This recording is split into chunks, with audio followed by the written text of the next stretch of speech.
Ladies and gentlemen, good day and welcome to the Coromandel International Q2 FY21 earnings conference call hosted by Antique Stock Broking Limited. As a reminder, all participant lines will be in the listen-only mode, and there will be an opportunity for you to ask questions after the presentation concludes. Should you need assistance during the conference call, please signal an operator by pressing star, then 0 on your touchtone phone. Please note that this conference is being recorded. I now hand the conference over to Mr. Manish Mahawar from Antique Stock Broking Limited. Thank you, and over to you, sir. Thanks, Faizan. On behalf of Antique Stock Broking, I would like to welcome all the participants on the call of Coromandel International.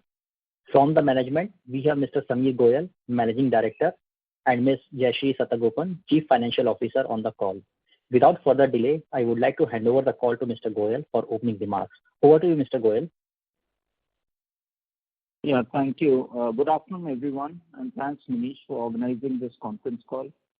Firstly, I hope everyone is safe and keeping healthy.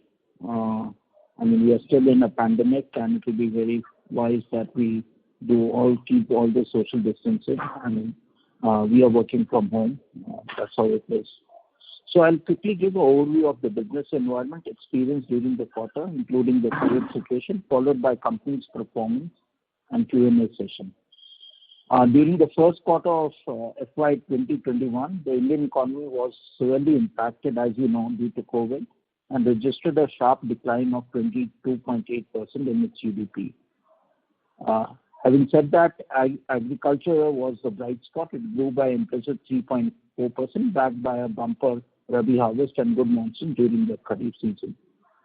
The good news is that when you look at the economy, a lot of indicators, even in October, are showing green shoots. A lot of economic sectors are back to the pre-COVID level. As far as agriculture is concerned, the government actually and the world actually started looking at agriculture as one thing which has not only helped to grow the economy, but also in terms of feeding the millions of population. So the government announced various stimulus packages, and the Reserve Bank of India softened the interest rate to support the Indian economy. After the lockdown, we have gradually opened up in a phased manner. And as I said, it is good to see the revival of GST collections, power and fuel demand increase in railway freight increase in manufacturing PMI, which are all leading to improved sentiments. However, the rural economy actually continues to be a bright spot with 2 consecutive years of above normal rainfall, which has been unprecedented. And there's a prediction of having a bumper harvest in Kharif. Although rains which happened in the second half in September actually did dampen some of the crops. The country will witness above normal rainfall, which is about 9%. Southern markets where we operate had a rise of 29%. The reservoir levels are good and more than the 10 years average. Like you see in the sowing areas, this has been 6% for the country as a whole, higher than last year, and 104% of the normal Kharif at all India level. Main crops, cotton have grown by more than 106%, rice at 102%. Oil seeds and pulses, which the government wanted to promote, is 111, and pulses at 108. But the main thing we see is AP Telangana, particularly Telangana, is not turning out to be the rice bowl of the country, right? And the sowing has crossed the normal area by 112%, with rice being at 138% and cotton 126%. And these are ones which do consume a lot of agri inputs. The government policy, am I audible? Yes, sir, you Manish, I hope I'm audible. Thank you. The government policy in the center and state continues to be proactively supporting the agriculture activity through policy measures. The Parliament recently passed 3 agriculture reform bills to liberalize the long-shackled agriculture market. These reforms will lead to much improved price discovery, better storage infrastructure, and improve ability for the farmers to sell their products to corporates instead of going through the mandi systems. So these reforms, if implemented properly, please do remember it's also a state subject, have the power to bring in structural and transformation changes in the Indian agriculture over the medium and long term. Further, the government has announced an increase of MSP upfront on the Rabi crops with its objective to provide minimum 50% returns on the cost of production to farmers. To ensure liquidity in the market, the government has planned to increase the procurement of rice during the current marketing season to 50 million versus 42 million tons last year. This is also to augment their food program as they're done free distribution for the migrant laborers and other weaker sections is to ensure that the food stability is maintained. The process is already initiated and is on track, and close to around 30 million tons have already been procured. COVID-19, I think, as far as agriculture is concerned, the centre and state government has taken proactive approaches in dealing with the pandemic. Overall, testing and medical infrastructures have been strengthened. With high testing, there was a rapid increase in the number of positive cases getting reported. The early indication is also helping in ensuring timely medical care for those infected and further containment of the pandemic. Indian casualty rate is much below the global average. The recovery rate in the country has been on the positive trend and currently is at greater than 90%. Over the past 1 month, the number of cases reported have come down in India, having its peak in end September, early October. Further, the government is gradually easing the lockdown in a phased manner, keeping safety in mind, and this is helping the economic recovery. However, we need to be cautious, like we saw in Kerala after the Onam, that with the festive season, the spike doesn't come back. As far as the DBT and subsidy is concerned, the subsidy disbursement started on a good note in July. However, got into a challenging situation for the remaining part of the quarter with the reduction of subsidy allocation, especially to indigenous PNK companies, as the government prioritized and they wanted to give some more to the urea companies who were having a huge backlog. The Commission of Agriculture Cost and Pricing has recommended that subsidy of around rupees 5,000 per year. This is not new, but they are again recommending should be transferred to all the farmers in 2 installments of rupees 2,500 each at the beginning of Kharif and Rabi.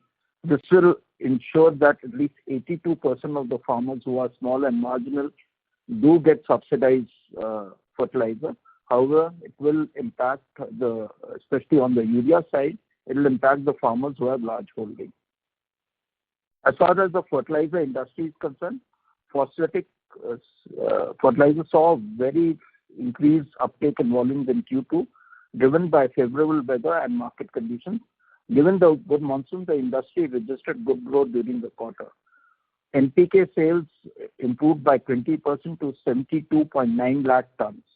Complex fertilizer sales increased by 11%, led by DAP at 30%. Phosphoric acid prices for quarter 3 2020 has been finalized at $689 per ton. In quarter 2, the price was $625 per metric ton. The prices of other raw materials have also been seeing a gradual uptrend as the economy pick up. Coming to crop protection business, demand of crop protection chemicals continue to be good through the second quarter. Excessive rain in the later part of the quarter has impacted pest infestation and hence resulting sales. The industry, through the technical task force formed by CCFI, this is the Crop Care Federation of India, has represented to the government on the draft notification relating to the proposed ban of 27 molecules. It has submitted its detailed reply to the government within the timeline prescribed. The industry is hopeful for a favorable resolution.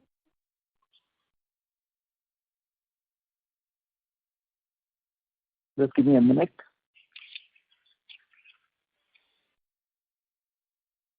Coming to our company's performance, company, as you know, had a very good performance in quarter 2 2020 despite the unprecedented external environment posed by the COVID-19 pandemic. And here I'd like to really compliment the entire team working in the supply chain, the plants, and out in the market. It is a Herculean task to ensure that agri inputs, which is so important for the farmers' prosperity, it is like getting drugs to the people. The team worked, overnight to get this done. We also changed the way we work, including digital marketing, reaching out to the farmers to ensure that this happens. As far as the sector is concerned, for phosphatic volumes was at 19.5 lakh tons, which is a growth a growth of 15% versus last year. Manufactured product sale was 17.2 lakh tons. Last year was 16.4 lakh tons, and imported product sales was 2.3 lakh tons. Last year it was only 0.5 lakh tons. We saw marginal decrease in our market share, 16 from 17% on the period last year. Consumption market share represented by POS sale was at 18%. Last year it was at 20%. The share of unique grade stands at 38%. Last year it was at 35%. SSP market registered a growth of 5% volume with the sales around 3.0 lakh tons. Last year it was 3.17 lakh tons. In quarter 2 has been excellent for SSP, which got hampered in quarter 1 production. For quarter 2, phosphatic volumes were 11.2 lakh tons. With the advancement on demand in first quarter, the business started with very low inventories, resulting in softer sales for manufactured NPK in the second half. Manufactured product sales were at 9.5 lakh tons. Last year it was 12 lakh tons. If you remember, last year the season was starting late, especially around August, September, and imported product sales was 1.65 lakh, as opposed to last year where it was minuscule at 0.18 lakh tons. SSP business registered a 4% sales volume growth for the quarter with a sale volume of 2.02 lakh tons. Last year it was 1.97 lakh tons. During the quarter, the phosphatic fertilizer plant operated at 90% capacity versus 65% in quarter 1 due to the restriction and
Ladies and gentlemen, thank you for patiently waiting. Seems that we have lost the line for the management speakers. Request all participants to stay connected while we reconnect the management. Thank you.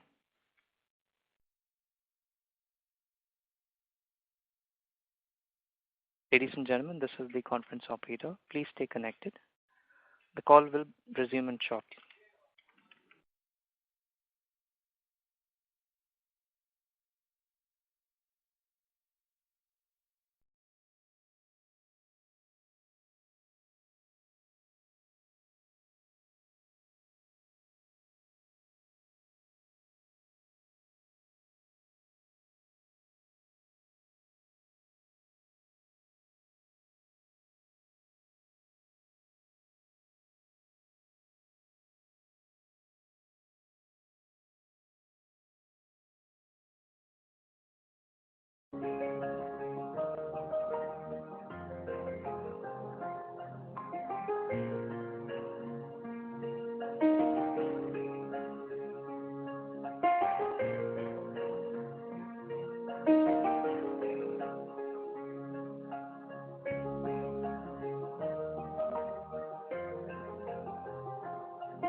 Ladies and gentlemen, thank you for patiently waiting.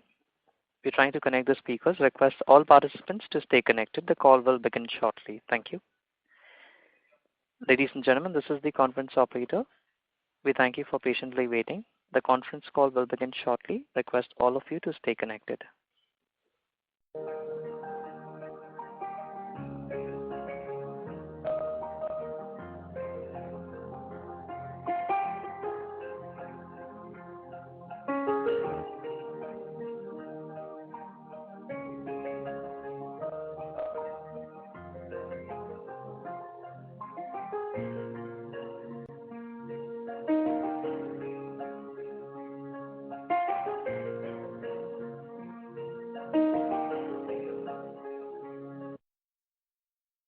Ladies and gentlemen, thank you for patiently waiting. The line for the management is reconnected. Thank you, and over to you, sir.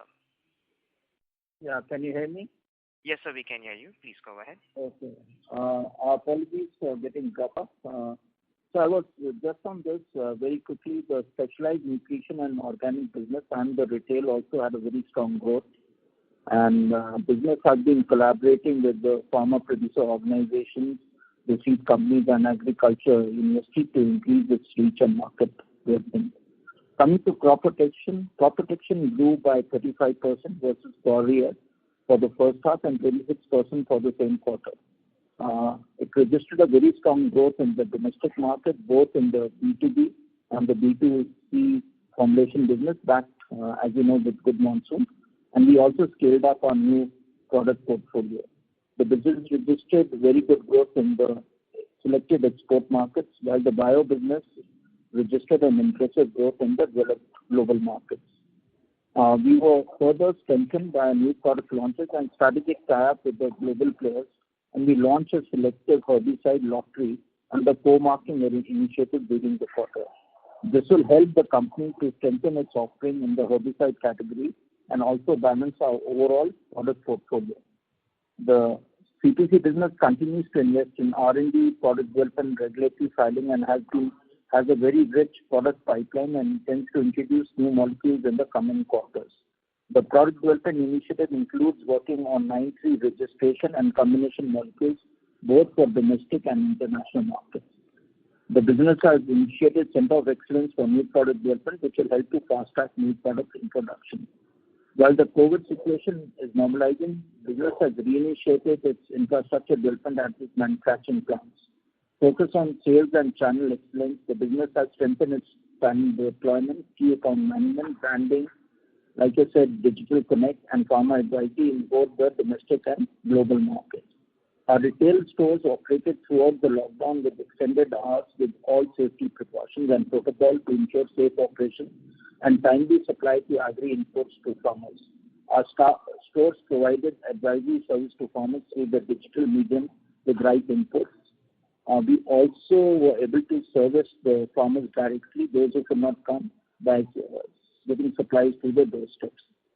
Retail had a good quarter with improved product offering and continuous engagement with the farmers. The company has introduced new delivery mechanisms such as direct delivery to farms and on-demand delivery of products to farmers. This will help farmers to get their product at their choice and at their doorsteps. Coming out with healthy reservoir conditions, good moisture levels, we expect a very good Rabi season. Coromandel will strive to ensure availability and meet the market demand. Our main focus will remain safety of our employees, safe operations, farmer connect initiatives, building brands, digital marketing, operating and supply chain efficiencies. With that, I hand over to Jayashree to take you through the company financials. Over to you, Jayashree. Thank you, Samir. Good afternoon, all.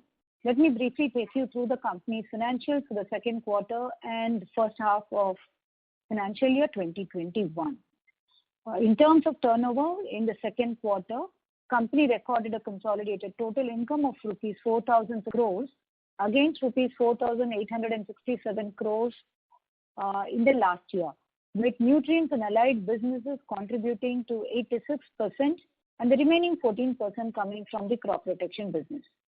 Last year, in Q2, the ratio was 90-10.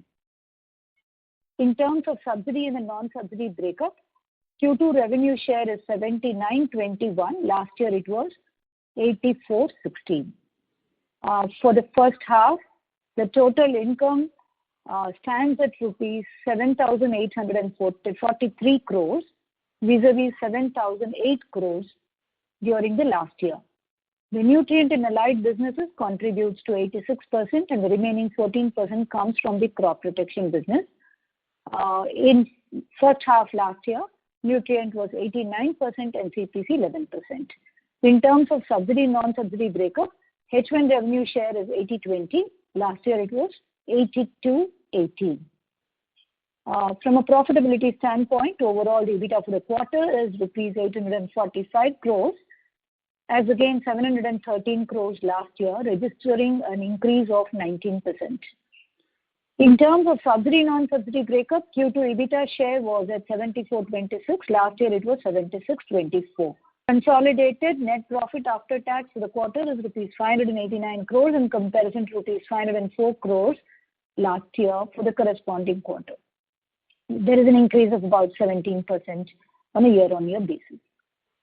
During H1, EBITDA is rupees 1,260 crores during this year, vis-a-vis rupees 909 crores during the last year. Overall, this is an increase of about 39%. In terms of subsidy non-subsidy breakup, H1 EBITDA share is 76-24. Last year it was 78-22. PAT for the first half is rupees 840 crores. This is in comparison to rupees 566 crores during the last year. Working capital. The company has actually generated healthy working capital and cash flow during the quarter and the first half of the year. Operating cash generation for the quarter as well as the first half has been good. In first half, the number is rupees 2,083 crores. Last year it was 1,699 crores. Working capital overall has been managed well and it improved through the quarter with record collection and the company maintained optimal inventory levels. Inventory during September 20 was 2,160 crores vis-a-vis 2,533 crores last year.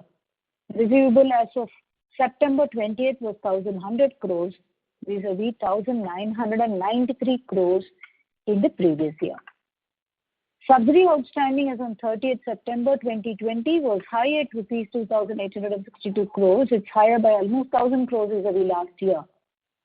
Subsidy outstanding includes 2,100 crores claimed and pending with the Department of Fertilizer. Inventory or stocks which are pending POS acknowledgement at the retailer's end is close to about 500 crores. During the quarter, the subsidy payout from the government was low and Coromandel has received rupees 792 crores towards subsidy. Last year in Q2, we received 1,230 crores. Overall, during the first half of the year, subsidy received from the government has been lower by almost 1,000 crores. The government allocation for subsidy has been higher for urea, which had a larger backlog. And even within NPK, the allocation was relatively higher for the imported PNK players. The company has represented the matter with DOF and the regulatory bodies. As far as the interest costs are concerned, it has trended really well during this year. The company had a mix of borrowings like bank loans, sellers' credits, commercial paper, extra. Bank borrowings during end of September was about 145 crores. The balance sheet continues to remain strong with the debt equity ratio at 0.03 end of September 2020. Company continued to maintain its deposits which are earmarked for specific growth related investments. Interest cost for the quarter was at rupees 17 crores excluding the Ind AS 116 related interest. This is down from rupees 55 crores last year. Interest cost for the first half was at 51 crores, which is down from rupees 129 crores during last year. The savings in interest cost is attributable to better business performance, working capital management, and lower borrowing costs.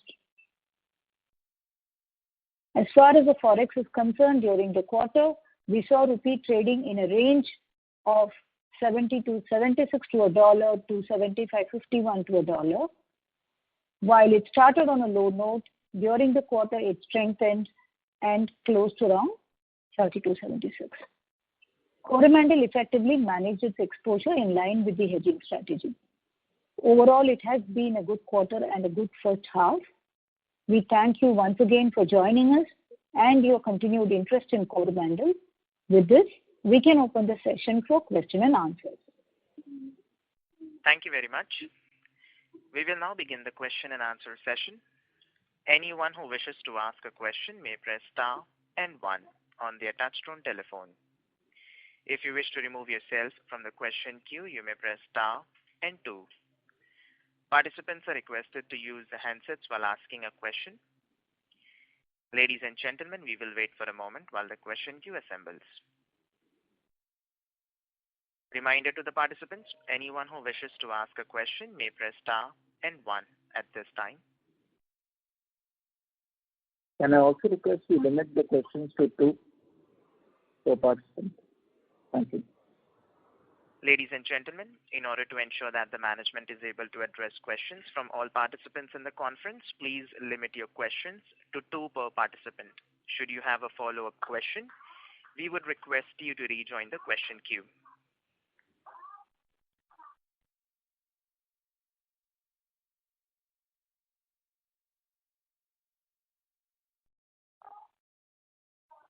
The first question is from the line of Sumant Kumar from Motilal Oswal. Please go ahead. Yeah, hi sir. So my question is relating to the cash. Overall, the company is now cash surplus. So how the company is going to utilize their surplus cash going forward? What are our capex plan and inorganic growth plan?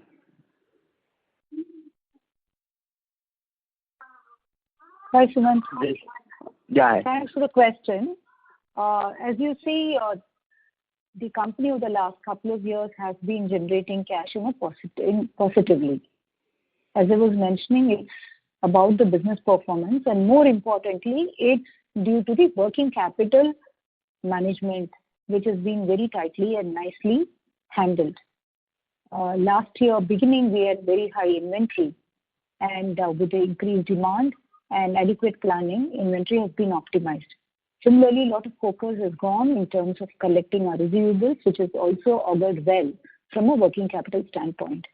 However, subsidy receivables from the government continue to be a concern. So with raw material prices slightly inching up, the inventory levels will sort of get a little bit moderated. Having said that, the company intends to carry out its activities in terms of putting up additional infrastructure. We had shared the capex plan for the year was about 450 to 500 crores. Part of it has got deferred, primarily because of COVID-related concerns that we had during the initial part of the year. We also have plans in terms of debottlenecking our Kakinada and Vizag. That's being taken up now. So in the next 2 to 3 years, we expect a capex of about, on an average, 400 to 500 crores. As you know, all our capex expenditure, including the TAP plant that was put up in Vizag, was funded out of our own funds. So that's number one. The second thing, like we alluded in the past, Coromandel would be open for any interesting inorganic opportunities, provided it is synergetic with our business model and comes with the right price. So those are strategic initiatives. We have drawn a 5-year long-term plan with clear indications in terms of which are going to be our businesses that will accelerate in growth, and we'll focus on that. And we do believe the cash generation that the company is having will definitely aid us in our long-term growth plans. Thank you. Okay. And with the Mancozeb particularly is under pressure and post-ban in Europe, so what is our plan for manufacturing other molecules for export market? Again, a good question, Sumant. When we spoke about the crop protection business earlier on, and we continue to do that, the focus is to see how we de-risk our main molecule, which is Mancozeb. Currently, Coromandel does not have exports into Europe. Therefore, the ban in Europe is not going to impact Mancozeb sales per se. Mancozeb is a broad spectrum fungicide, which is a resistance breaker. And at the cost at which it is being sold, currently there are no other molecules. So we do not see a big threat in terms of sales of Mancozeb per se. Having said that, continuously the business has been looking into getting new generation molecules into its manufacturing and sales. So as part of, again, our long-term strategic plan, we have identified close to 35 molecules which have recently gone off patent or is likely to get off patent. The business is looking into a buy or a make depending on the synergies that can come in. And therefore, even our plants at Gujarat are looking at setting up, even our facilities at Gujarat, we are looking at setting up multi-purpose plants which can aid manufacturing of these new generation molecules. As far as the local domestic sales is concerned, I'm really glad to announce that over the last couple of years, the efforts that have gone into research and development, regulatory trials, product development is yielding rich dividends. We are seeing an increase in terms of the percentage of revenue that is coming from our new products, and during the first half, the domestic revenue, almost 26% has come from our new products that were introduced in the last couple of years. So clearly there is a focus on introducing newer molecules. Identified molecules are there. R&D work is being carried out. More importantly, there is focus on bringing in combination molecules as well. Over and above all of these, we are also closely working with some of the Japanese innovators to get 9(3) molecules, which could be specifically for India's requirement. Thank you. Mr. Kumar, may we request that you return to the question queue for follow-up questions? Thank you. The next question is from the line of Sanjay Satpathy from Ampersand. Please go ahead. Sir, I don't know whether you have already covered this. I just wanted to know why your manufactured fertilizer volume declined so much during this quarter and you lost market share. Okay. Thanks, Sanjay, for your question. As we mentioned during the initial briefing, the first 1.5 months, as we started our year due to COVID, we had to go a little slow in our manufacturing, especially in our Vizag plant. Kakinada was fully up and running. Having said that, this year the season started much earlier. Plus, there was a demand from the dealers as well as the farmers because there was a lot of uncertainty due to COVID situation. So the first quarter of the year saw a huge demand, and to that extent, some of the sales which typically happen in the second quarter had moved into the first quarter. That's number one. And we also started with a low inventory as we moved into the second quarter of the year. To sort of complement, very carefully, Coromandel chose to import certain generic grades, mostly DAP, but also some amount of NPK so that we can continue to serve the markets. As we move into the third and the fourth quarter, and the situation relating to COVID normalizes, we will be in a position to continue our manufacturing.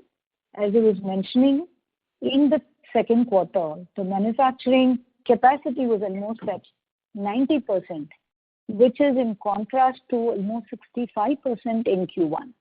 So that's the main reason, if you look into it. If you can ask, even October month, we realized that the volume also declined. So when will we start seeing growth from Coromandel in terms of volume? Sorry, I'm not sure where you are saying volume decline. Overall, volumes went up by 15%, and the consumption volume actually went up by 30%. It's just that the market also increased their volumes, particularly related with imports of DAP. Some of the impact you will actually see in the second half of the year, yeah, for the industry. Understood. Thanks a lot, sir. And hopefully second half we will be back to growth. No, we have had a very good growth in the first half. Second half will continue to do well. Obviously, for us, the first thing is the safety of our plant, equipment, and people. That's the number one thing.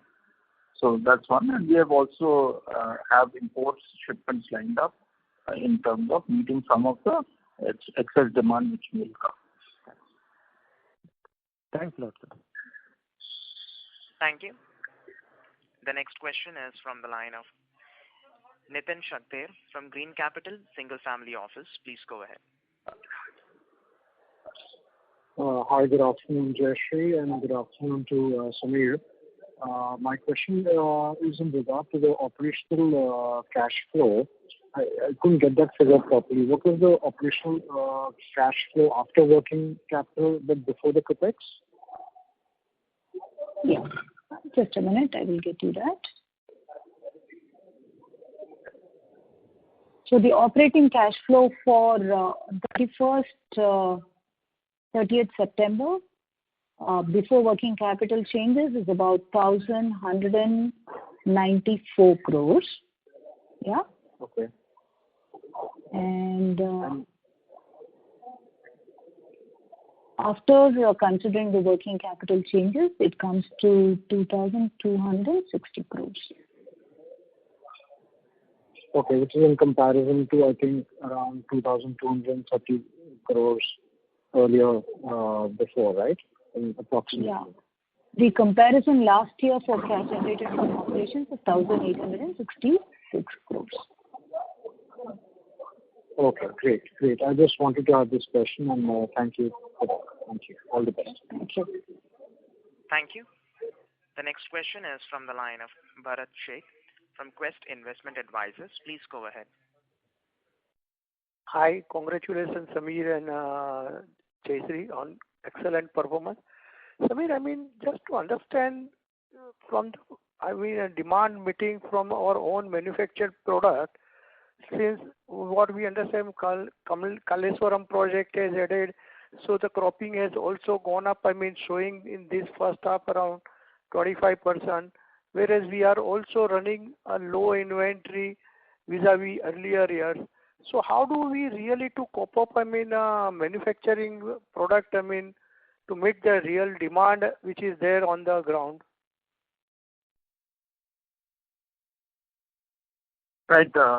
Bharat, there are a couple of things here you are saying. Firstly, let's talk about what's happening in APTG. Good thing is there's a lot of changes. Firstly, irrigation has done well. This time the rains were also consistent, and especially thanks to the Telangana government on the desilting of canals and the tanks. The water retention also has been good, although this time it broke all boundaries. Like you saw, Hyderabad was also underwater. Right. So that is something which is to be done, and Kaleshwaram project will get new areas under irrigation. The other thing which the government and the farmers are trying to promote is also to look at other crops other than the traditional paddy and cotton. So they are promoting, other sales, especially on the oilseed front and also on fruits and vegetables, which has a different pattern, and also the income of the farmers will increase.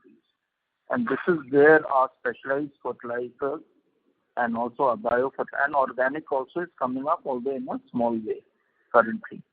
This is where our specialized fertilizers, crop protection and all business is growing very fast, because obviously, fruits and vegetables do require either drip irrigation, although they require foliar sprays and all. So that's how we are meeting the demand, including our organic business, which is growing along with it. Now, coming specifically to your point, the first good thing is because of the demand of our products. Like I said, the primary sale has increased by 14%, but the consumption has been as high as 30%, which shows the type of throughput. And very happy to see that we are actually holding lower inventory. I'm still not happy with the inventories because we need to get into a model of basically talking about, just in time instead of holding inventories and such. So that is one part of it. Now, coming as far as our manufacturing concerned, we do focus on NPKs and not on the generic DAP. So we were able to increase our sales of NPK grades and also resorted to some imports on the DAP side, although Godavari DAP is a very strong brand. But there's a lot of generic competition there, and our focus has always been on unique grades and also what is called now premium grades, which we specialize. Same will apply for single superphosphate. So our focus has always been on quality, then on the quantity on selling. Correct. The other thing is that we are also debottling our plants, increasing the capacity in those plants, and that's why despite COVID, in the quarter two of the year, we were able to operate at a 90% capacity as opposed to 86% last year. So that is something which is credit to the plant team despite all the issues around COVID. What had happened was last year was a good Rabi season, so our inventories were relatively low, which is also what was planned. But this year, when the COVID lockdown happened, the government, while it made it essential services, we were careful, especially when we operated our plants, which are closer to the city centers, which are Vizag and Ennore. Like Jayashree said, we continued with some restrictions to import Kakinada as a plant because we didn't want COVID to spread in the plant. And that way, and that has its own other implications. And that way, our plant team has done very well in terms of ensuring that, not only we don't have incidents of COVID within the plants, and whoever has had it, we have been able to isolate and cure them. But in Kakinada, for instance, being a tertiary 3 or 4 town, the medical facilities were not there. And we ended up not only in the government hospital creating a full isolation ward and also, creating a ward which had all the ICUs which were created. And, and it is not about Coromandel, it's about people in the town. Almost 165 critically ill patients have got cured. And same as we have done across all our plants, we hope, till the vaccine is strong, we'll be able to do this. So for us, safety of people and plant is more important than other things. And like Jayashree said, some of the capital items we have not started as the things are much more under control, and we are now upgrading our plants. Thank you. Thank you. Mr. Sheth, may we request that you return to the question queue for follow-up questions. The next question is from the line of Janaki Raman from Franklin Templeton. Please go ahead.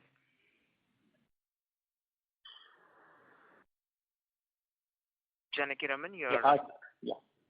your line is in talk. Yeah, 2 questions. One is, there has been some statements from the establishment about excessive use of fertilizer in AP Telangana, and recently I think one Telangana minister has also gone on record indicating something similar to this. What is the true picture in terms of per acre fertilizer consumption and the NPK ratios, things like that in your key districts in APTG? Right. So it's a good question again. Like the issue on fertilizer is more on excessive use of N, which is basically got to do with the subsidy of urea. In fact, the agriculture minister of Telangana, when urea was in short supply, and we do import urea, was requesting me about using urea. We were actually telling him, look, you need to educate the farmers instead of using urea to use our grade of fertilizer, which is 2828, which not only meets the requirement of urea is 46%. We have a fertilizer which is called it's 2828, which has 28% of N, but it also provides 28% of P. And then I gave him scientific evidence why, if you even use it, say, in paddy, the yield for the farmer is a lot better when you use NPK grade than to use just stored urea. So the problem is basically with urea, and that's where the issues are. And the second thing, as a company, what we are promoting aggressively for the farmers is basically organic fertilizer, because again, a lot of the soils have got depleted because of the not having enough of carbon content. So when we promote organic, it actually helps to the soil rejuvenation to happen, and also to get the balance so that the fertilizer nutrition is in place. So that is something which we do with our both our Nutri clinics, which is at a dealer level, and with our retail outlets. We actually go and do soil samples at the farmer's field and then advise him on what sort of balanced nutrition to be used, so that there is no excessive use of any of the fertilizer. More importantly, it also shows it's not about NPK, it's like protein and carbohydrates what we have. It is also good to have minerals and vitamins. And therefore, we advise them on the secondary nutrients which it may be deficient, or the micronutrients which will be required. And some of our unique grades have those fertilizers so that they can have the same. Right. So, and the other question was that you mentioned that you had a 15% primary growth and consumption growth was 30%. Can you explain this? In the sense, I thought. So primary growth is what we invoice to our dealers, but now with the DBT machine, you also know what is actually consumed by the farmers, and that's why inventory in the trade channel is at an all-time low, which is good. It just shows that we are selling in the right consumption areas to the right type of farmers, and that growth has been 30%. Great. Thanks, Samir. Thank you. Thank you. The next question is from the line of Ankur Periwal from Axis Capital. Please go ahead. Hi, sir. Congrats for the good set of numbers. So, two questions from my side. One on the fertilizer front. You did mention, debottlenecking happening in parallel, which will also sort of, help us to increase the manufactured volumes, given the low inventory that we are sitting in. Will it be fair to say that, the current, broadly speaking, the current monthly production run rate will continue for the next, let's say, quarter and two, so that we can have ample inventory as well? Yeah. Sorry. Go ahead. Okay. Ankur, as you were mentioning, the COVID situation being in control and the safety of the plants being of paramount importance, things go well. Like in Q2, we would like to maximize our production. We would also be taking our annual turnaround during end of this year because we had to sort of skip it last year because of COVID coming and setting in. It is important that all our large plants go through their annual turnaround and maintenance. Depending upon the size and complexity, it could vary between 2 to 4 weeks. That is also planned part of the current year operation. Our debottlenecking at both Kakinada and Vizag has the ability to release capacity of about 150,000 metric tons, for which we have already initiated actions and the capex has been approved and work has been initiated at the plants. Sure, ma'am. And on the margin front as well, how should one, look at it? Because this quarter, obviously the margin performance has been much stronger. So any thoughts over there? Yeah, I think that's again a good question. As you see, typically in fertilizer industry, Kharif is the big season, and our margin guidance has always been on an full year basis rather than looking at on a quarterly basis. Q2, typically the margins would be attractive because you also get a lot of leverage in terms of operating efficiencies. You would see in the past, as we have gone ahead with our backward integration, our PAP2 plant has been fully operational. The benefits in terms of value gap has also started accruing. So we do maintain that our EBITDA margin per metric ton should be 4,000 plus as we go along. And our endeavor would be obviously to see how we can maximize it. Sure. And then just one clarification. In your one of the earlier comments, you mentioned newer products on the crop protection side, newer products contribution at 26%. So if I got this right, this is the revenue contribution coming from the newer products, or out of the 35% growth in H1, 26% growth is from newer products? No, this is overall, if I were to look into the crop protection revenue, 26% of the revenue is coming from the products that have been newly introduced. Obviously, the newly introduced products would also have a better margin profile.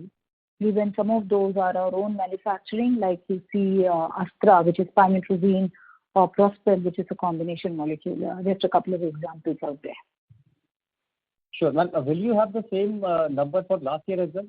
That's the last one from my side. From a percentage standpoint, I think it was maybe around 10%. I can come back with specific code, but there's a conscious effort, and that's where we're seeing the NPI volumes as well as the revenue picking up. This is the first year of pymetrozine introduction for us. So we would see that there is an uptick in the current year. Thank you. Mr. Periwal, may we request that you return to the question queue for follow-up questions. The next question is from the line of Deepak Chitroda from Phillip Capital. Please go ahead. Thank you. Congratulations on a good set of numbers. Ma'am, I just have two questions. The first part has been already answered, especially now on the second part about the volumes for the second half. What is your expectation now? Because we have already seen higher base of last year because we had a very good Rabi season last year. So do you think that probably will have probably around high single-digit growth in the H2? See, our endeavor is to see how we maximize our volume.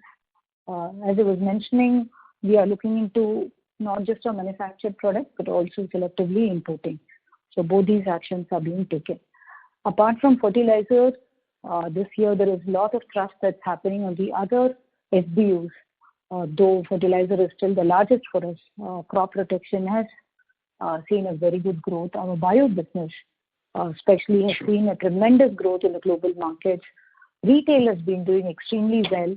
The non-FERD percentage of sales is what we measure for retail because that's a very important parameter for us to see that the stores are profitable.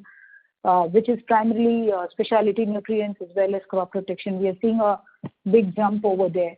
So overall, if you look at it, well, there will be growth. Intent is to maximize. We are selectively importing both DAP as well as some very basic generic grades that the market might require. Thank you. Okay. And ma'am, just to add on that to the previous participant question, if you talk about, ma'am, what has been the major contribution, with the improvement in the margin? I mean, in terms of I understand that the major contribution with the improvement margin was on the complex fertilizer side. But if you can talk about in terms of particular grade, I understand probably the larger contributor could be, the unique grade, products. So unique grades obviously offer us good margin, but with the total backward integration of phosphate facility at Vizag, it's not just the unique grades because the value gap gets translated into all the products that are manufactured where our plants are fully integrated. Same is the case at Ennore. So some of the grades that we manufacture in these facilities, though they may be generic in nature, currently contributes to a high margin percentage. You should also understand with our backward integration fully complete in Vizag, there is also opportunity for us to transport phosphate acid into our Kakinada plant. All these plants have both unique and generic grades. So wherever we are able to use these acids, you see a margin uptick definitely happening. Thank you. Mr. Chitroda, may we request that you return to the question queue for follow-up questions. Thank you. The next question is from the line of Abhijit Akella from IIFL. Please go ahead. Yeah, good evening. Thank you so much for taking my question. Good afternoon, rather. Ma'am, just regarding the phosphoric acid prices that you spoke about for 3Q, it's been increased from $625 a ton to $689. Just to check whether the domestic, the industry is considering taking any MRP increases for the Rabi season, or will we have to kind of absorb this increase?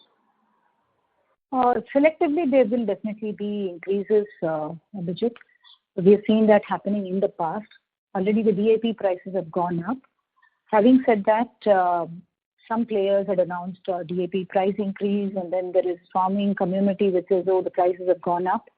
But on select grade, we would see that the industry will come up with a price increase.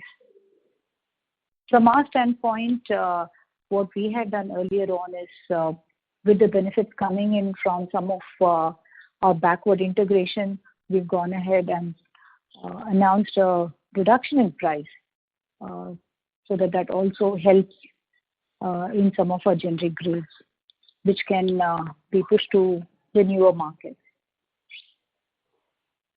Okay, so just to follow up... Abhijit, we had also anticipated the increases because we could see how the international market is playing out given the COVID situation. So we had brought material upfront to cover on low price material. Right. Just to follow up on that, by when will the prices be increased, ma'am, and by how much of an increase can we expect for DAP? Currently, the industry is holding on to the prices.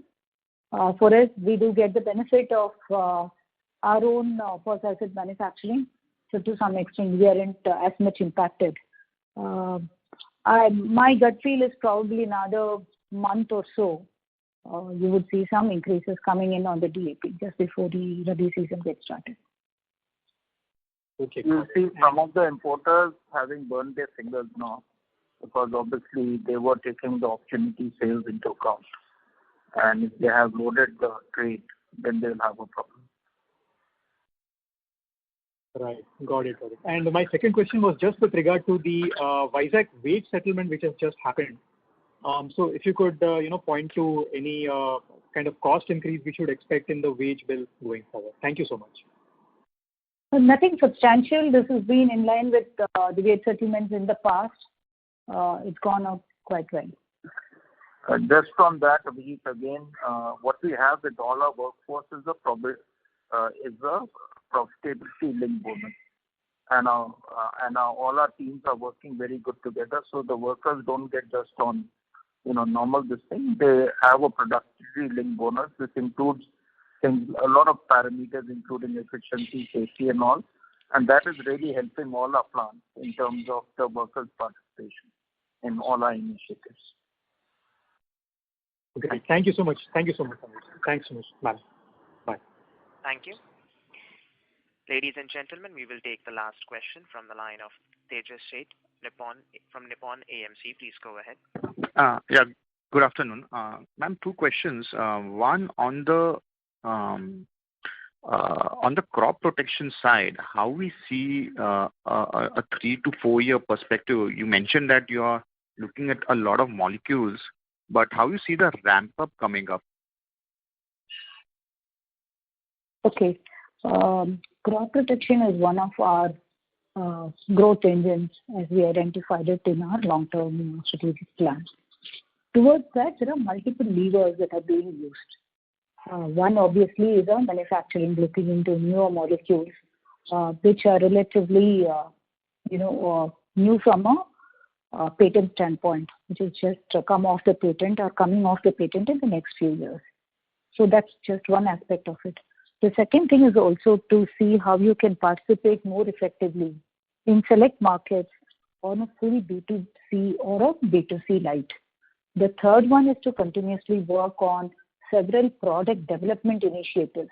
That's where collaboration with innovators come in handy. Then is obviously working on combination, because that also helps to break the resistance in some of the molecules. So multi-pronged approach is being taken.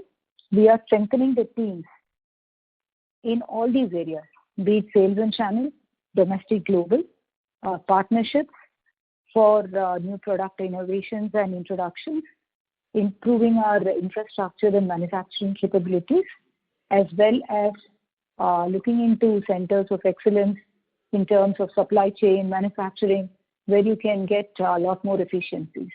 So overall, if I were to look into a 3 to a 5 year horizon, I would think that crop protection business would be in a very, very good spot. Okay. And just on the subsidies part.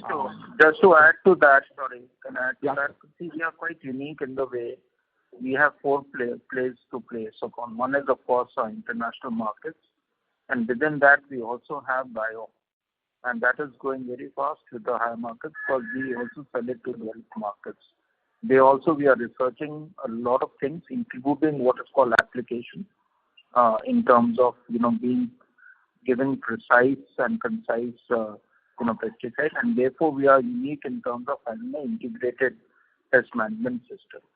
At the same time, we are got four places, which is, I said, international. The second one is domestic B2B. The third one is, and there again, we have launched what is called a branded B2B. So our pymetrozine, which we are selling, we are actually branding it and then giving it to other companies. And the third one is in terms of our domestic B2B, B2C, which is our formulation business. And lastly, we are unique in the sense we have our retail outlets, which are also reaching out, and there the priority is to sell, again, crop protection and other, what is called specialized nutrition. So that is really helping us in terms of, and that's going to be a strong strategy. And therefore, we are now finding a lot of attraction of even co-marketing coming in. We are strengthening our teams functionally to ensure that we deliver this faster to the market. Okay, thank you. Yeah, the next question. On the subsidies, you mentioned that the government is very, very slow for providing subsidies to the complex manufacturers. How you see that ending up for this financial year? You see that it will be kind of better? So there are two things here. One is, of course, the government had got a certain budget for subsidy, for last year, which was actually lower than the previous year budget. Thinking that, at least on urea, because of the various measures they have taken, the consumption will actually come down. And some participation was mentioning about the excessive use of urea, across the market. But that, given the monsoon situation and other things, that has not happened. And therefore, the backlog, in fact, has got bigger on the urea plants. And they are suffering heavily.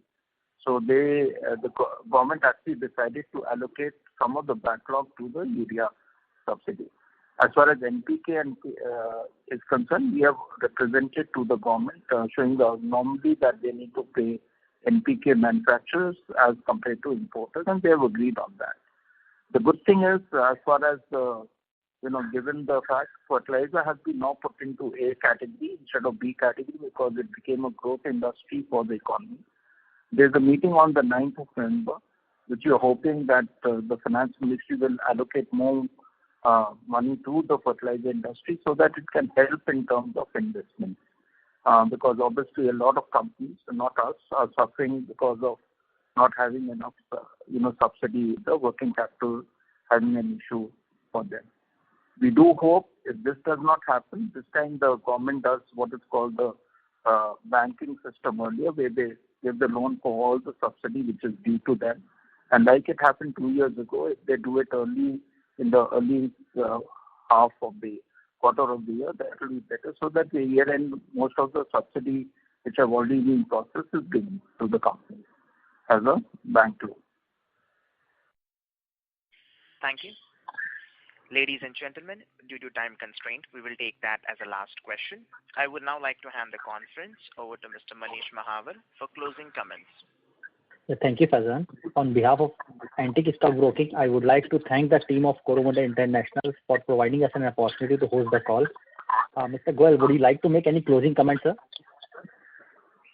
No, I think, like I said at the beginning, it's we're very happy to see how agriculture has supported the Indian economy and how the rural demand is actually supporting again the Indian economy in these difficult times. What has also happened is it has shown the true potential of agriculture. internet penetration now in the rural area is better than the urban area, and therefore, even adoption, and the government also has pumped in a lot of money in the rural area, which is also helping in terms of the economy. And Coromandel is obviously, as the largest agri input player, well poised to continue to take these trends. What we didn't talk about in this conference is, despite the fact people were working from home, we were able to reach out directly to the farmers by digital marketing, using other means of delivering to the home, so that we ensure that they have the right inputs for the crops. And we are very happy to see how farmers are close to that equation and adopting new technology. We do continue to feel that this adoption of technology is very good. What is called a company joint venture, Bycast, which is basically into combined harvesters and what is called RT equipment for rice count printers, have already sold the full year requirement in a single day, which also in 6 months time, which also shows the fact that farmers are willing to adopt new technology for improving the yields and products. So overall, we are quite happy. Rabi is expected to be on similar lines as as we watch how the northeast monsoon comes. But the good thing is the reservoirs in the southern part of the country are quite full, and the soil moisture level is also good. So we will continue to operate and continue to give superior products to the farmers. Thank you very much, and thanks for the call. Thank you. Ladies and gentlemen, on behalf of Antique Stock Broking Limited, that concludes this conference. Thank you for joining us, and you may now disconnect your lines. Thank you. Thank you, sir. Thanks.